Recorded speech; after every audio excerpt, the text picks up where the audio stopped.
Large ultra-wide gaming monitors are nothing new, but the AOC AG352UCG has a particularly intriguing combination of features. Its curved 35-inch screen uses an MVA LCD panel instead of IPS, which allows it to claim a contrast ratio that's double that of most of its competitors. Plus it has a proper large monitor resolution.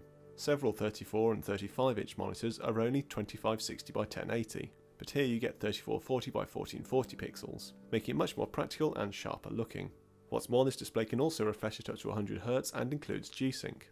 It's quite a combination, and as such it demands quite a price too.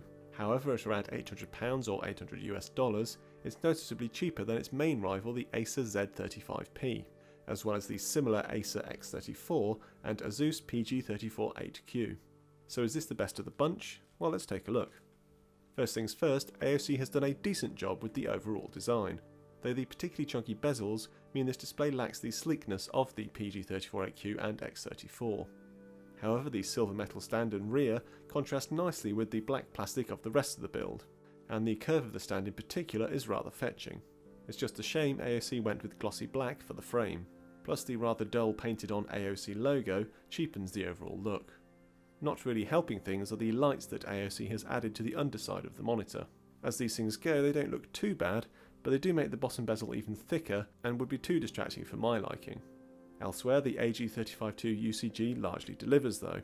The stand includes height, rotation and tilt adjustment and has a chunky handle at the top that makes it easy to move the monitor around. You miss out on the ability to pivot the display into portrait mode, but this is fair enough on a screen this size. Meanwhile, if you'd rather use your own monitor stand, there's a set of standard VESA mounting points.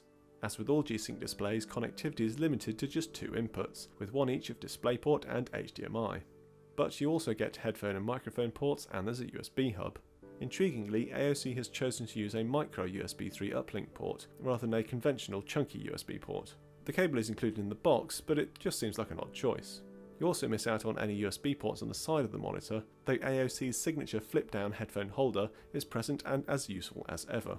All told, there's enough here to keep the AG352UCG competitive with its rivals, though nothing really to put it ahead of them.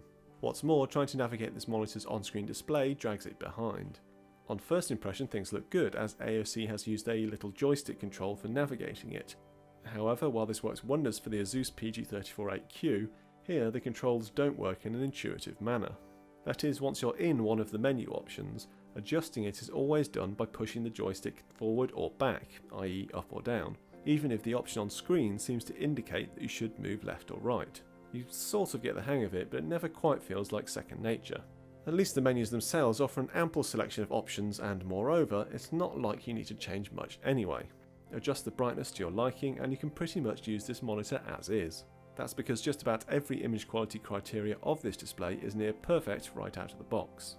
Colour balance is excellent, gamma is nearly spot on, sRGB colour space coverage is very good, and overall colour accuracy is top notch too. You can make things look even better by switching from the warm colour preset to the user colour preset and adjusting the RGB values. However, the difference is small enough that most users shouldn't worry about it.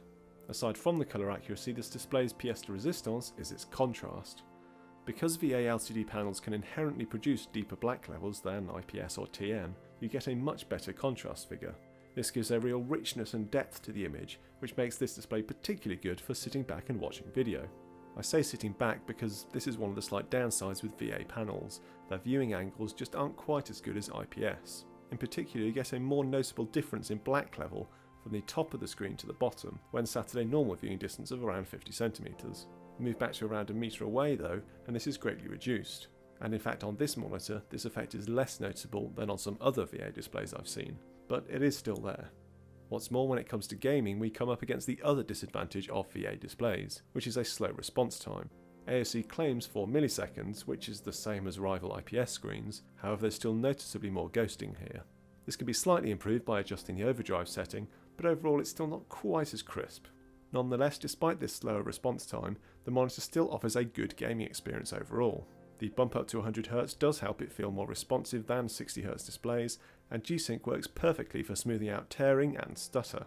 Incidentally, unlike some other displays, cranking the refresh rate up from 60Hz to 100Hz doesn't significantly affect image quality. So all told, this display has impressed me more than I expected. Previous fast refresh gaming monitors with VA panels have tended to disappoint because of their response time issues, unless they use a strobing backlight like the Samsung CHG90. But the AG352UCG is fast enough to feel like a noticeable upgrade over 60Hz displays. Add in the fantastic overall image quality, decent feature set and slightly cheaper price than its rivals, and it really has a lot going for it. That said, given the choice, I would probably still go with the Acer X34 or Asus PG348Q, as they both have slightly better gaming performance, more consistent viewing angles and slimmer bezels. But if high contrast is more important to you, then the AG352UCG is a good option.